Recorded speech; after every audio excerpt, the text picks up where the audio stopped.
Bonsoir tout le monde, ici Monsieur Cacahuète, Carla et Neige. Neige que vous voyez derrière moi, qui a bougé la tête quand on a dit son prénom. Aujourd'hui nous sommes dimanche 19 mai 2019, il est déjà 23h16.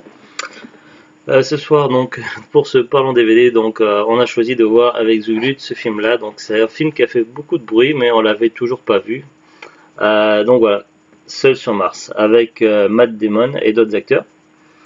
Voilà, c'est un film qui avait fait pas mal de bruit à sa sortie, ils en avaient beaucoup parlé à la télé, tout ça, et qui a eu certainement un gros succès.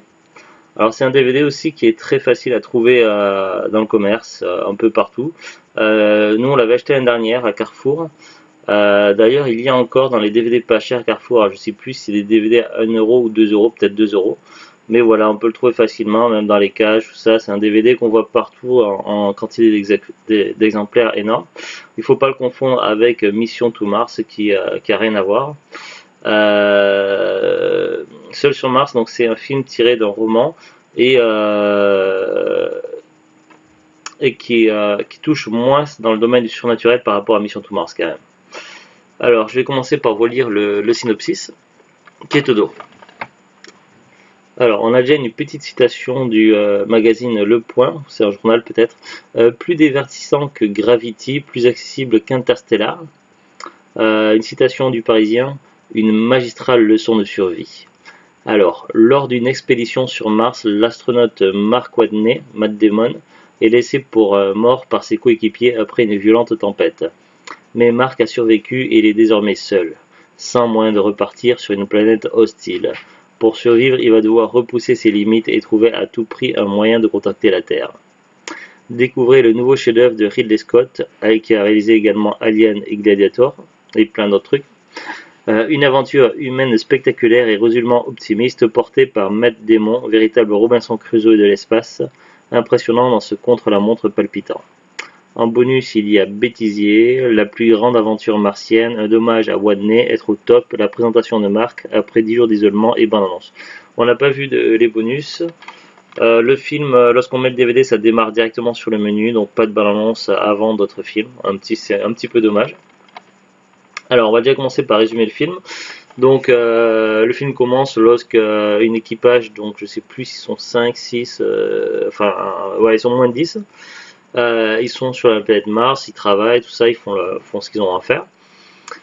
Mais très vite, au bout de vraiment quelques minutes, ils apprennent qu'une tempête va arriver et que cette tempête apparemment est beaucoup plus dangereuse que ce que les prévisions avaient annoncé.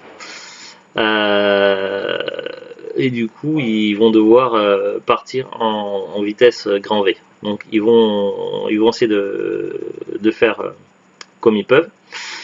L'ennui, c'est que l'un des astronautes, donc Mark Watney, ils appellent ça un déchet d'espace ou un truc comme ça, mais ça ressemble à une parabole en fait, une parabole d'antenne, et il se la prend dans la tronche et du coup il est éjecté plus loin.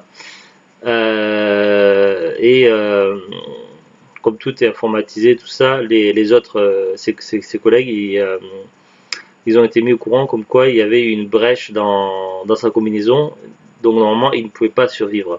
La commandante a essayé d'aller le chercher tout ça, sauf que plus in vitro, puisqu'il était peut-être sonné ou pas.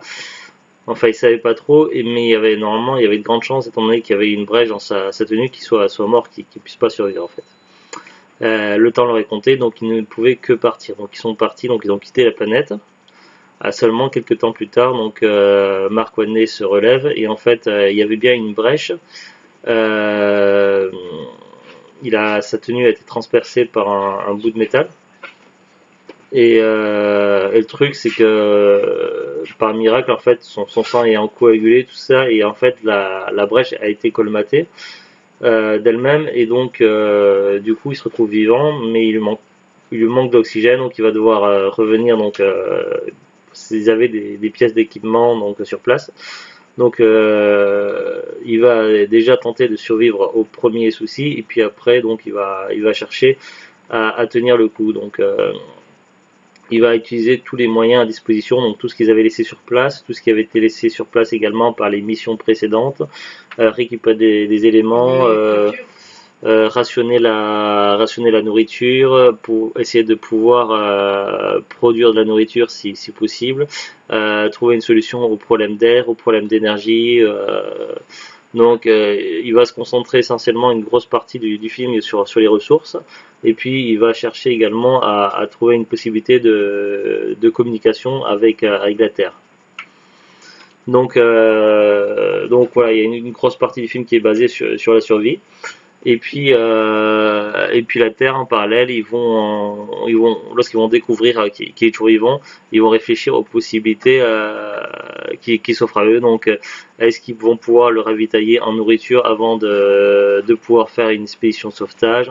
Et donc, au fur et à mesure du film, donc ils vont être confrontés à des problèmes, à la réalité, à beaucoup de problèmes qui n'étaient pas forcément, qu'ils auraient pas difficilement prévisibles, et vont devoir réfléchir à des situations ingénieuses pour trouver une solution en fait. Donc et se faire aider par l'extérieur, par toute aide possible. Donc ils vont chercher, que ce soit lui de son côté, donc l'astronaute ou d'autres sur Terre, ils vont chercher des solutions à tous les problèmes, et ça va être vraiment très compliqué. Donc voilà, c'est vraiment un film basé sur la survie sur Mars. Bon, moi j'ai beaucoup aimé.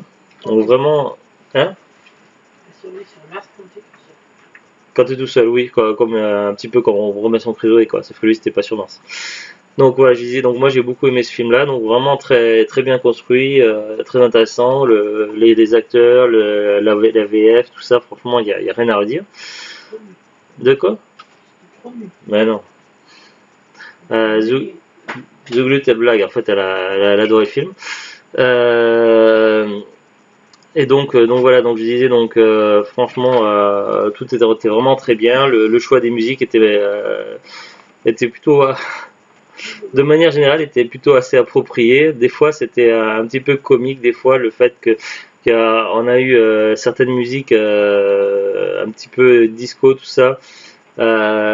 Du coup ça faisait contraste, mais c'était parce qu'en fin de compte voilà, les seules musiques qu'il avait à ses dispositions étaient les musiques que sa commandante avait laissées sur place, et sa commandante était très portée disco, et donc du coup c'était pas les choix musicaux que l'astronaute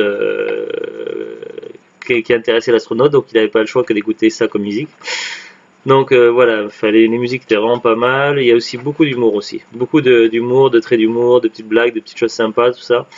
Franchement, voilà, moi j'ai beaucoup aimé.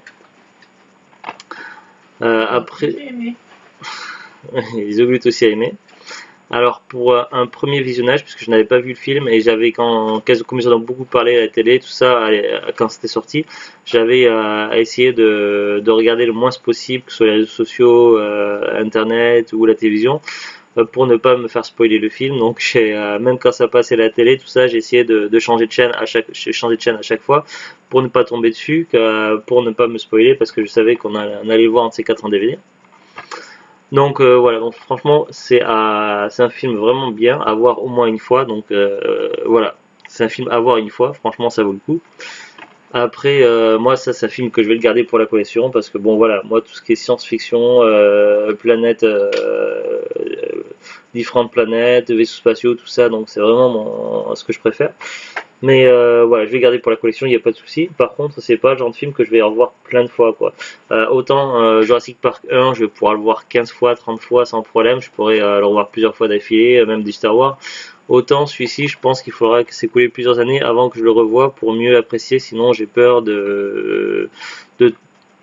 autant voilà, le fait, une fois que l'on a vu le film, on n'a plus le suspense. Donc je pense que pour une relecture, le revoir à nouveau, on perd du suspense, et du coup après il pourrait y avoir des longueurs.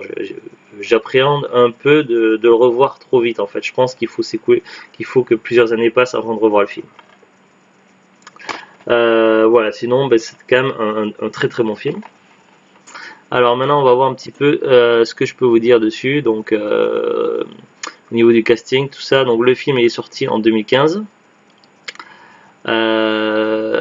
Donc voilà, il y a un très long synopsis sur Wikipédia, mais je vais pas le lire parce que ça va spoiler toute l'histoire. Alors, le titre d'origine c'est The Martian, le titre français Seul sur Mars. Ça a été réalisé par Ridley Scott, donc voilà, un très bon réalisateur qui a fait beaucoup de super films. Au niveau des acteurs, donc on a Matt Damon, donc pour l'astronaute Mark Watney, qui est aussi botaniste. Jessica Chastain, Kristen Wiig, Jeff Daniels, Sebastian Stan, Kate Mara, Sean Bean. Sean Bean, un acteur très connu, qui a la fâcheuse tendance à mourir beaucoup dans les films ou les séries qu'il joue. Il jouait notamment donc, le père des Stark dans Game of Thrones, qui est celui qui jouait la main du roi. Michael Pena, il y avait aussi Haskell Eni, Chiwetel Ejiofor, Benedict Wong, Donald Glover, Chen Chu, Jonathan Harris, Nick Mohammed, Mark O'Neill, Naomi Scott et Mackenzie Davis. Le film, donc, c'est l'adaptation cinématographique de Seul sur Mars, le premier roman d'Andy Weir, qui avait été publié sous forme de livre électronique en 2011, donc sous forme d'e-book, j'imagine. Drew Goddard est rapidement engagé pour écrire et réaliser le film. Cependant, en mars 2014, Ridley Scott entre en négociation pour le poste de réalisateur, malgré ses projets de suite à Blade Runner et Prometheus. Pour la distribution des rôles, donc Matt Damon a tout de suite adoré le concept du film. Il a accepté d'interpréter le personnage de Mark Watney 2 jours après avoir reçu le scénario. Pour le rôle féminin principal, Ridley Scott hésitait entre Jessica Chastain, Kristen Wiig et Kate Mara. Si la première l'a obtenu, les deux autres interprètent finalement les deux autres personnages. Pour préparer le film, Jessica Chastain a pu rencontrer l'astronaute et chimiste Tracy Caldwell. Voilà, bon, je vais pas tout lire, là les musiques, ça parle des musiques. Pour la promotion, le 5 décembre 2014, une page du scénario dédicacée par Ridley Scott est embarquée à bord du vaisseau spatial de la NASA Orion durant la mission Exploration Flight Test 1. Critique. Lors de la première au Festival de Toronto, Seul sur Mars est acclamé par les critiques. Sur le site Rotten Tomatoes, le film obtient 91% d'opinions favorables, ce qui est énorme. Pour 325 critiques et une moyenne de 7,8 sur 10, tout en obtenant la certification Fray. Il salue les effets visuels, la performance de Matt Damon, l'exactitude scientifique et la sympathie du film. Le site Metacritic lui attribue un score de 80 sur 100 pour 46 critiques et une mention avis favorable dans l'ensemble. Le long métrage est globalement bien reçu en France avec une moyenne de 3,5 sur 5 sur le site Allociné pour 38 critiques. Le film a rencontré un énorme succès commercial rapportant 630 062 825 $ de recettes mondiales, etc., etc. Donc ça je vais pas tout lire. Le film est fidèle au livre Seul sur Mars dont le scénario est tiré. Or cet ouvrage décrit une mission habitée vers Mars en utilisant dans ses grandes lignes l'architecture proposée par la NASA, l'agence spatiale américaine, pour une telle mission. Seuls quelques points du film s'éloignent fortement de ce que pourrait être une mission réelle. Apparemment, oui, il y a pas mal, il y a des choses qui... Après, donc c'est un long paragraphe, donc il y a des différences, mais ils ont fait en sorte quand même que ça reste assez réaliste. Je vais pas tout lire là, mais si ça vous intéresse, donc il suffit d'aller sur la fiche wikipedia.fr, Seul sur Mars.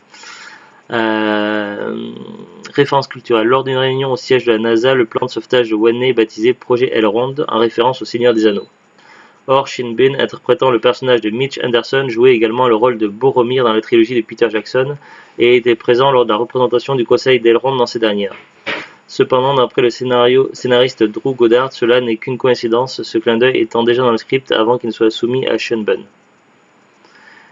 Voilà, après il y a pas mal de choses, beaucoup de nominations, tout ça. Alors pour le DVD, donc le DVD est toujours commercialisé, donc si vous voulez sur Amazon, donc expédié vendu par Amazon à 6,99 €. Ça va, c'est correct, c'est pas très cher, c'est un bon film, mais voilà. Si vous avez possibilité d'aller à un Carrefour par chez vous, normalement il est... Je regarde pas tout le temps, mais je regarde assez souvent, au moins, je sais pas, 2-3 fois par mois, je vais à Carrefour, je regarde le rayon DVD, le rayon jeux vidéo, je regarde les prix, s'il y a des promotions, des DVD pas chers, des promotions sur les jeux vidéo, tout ça.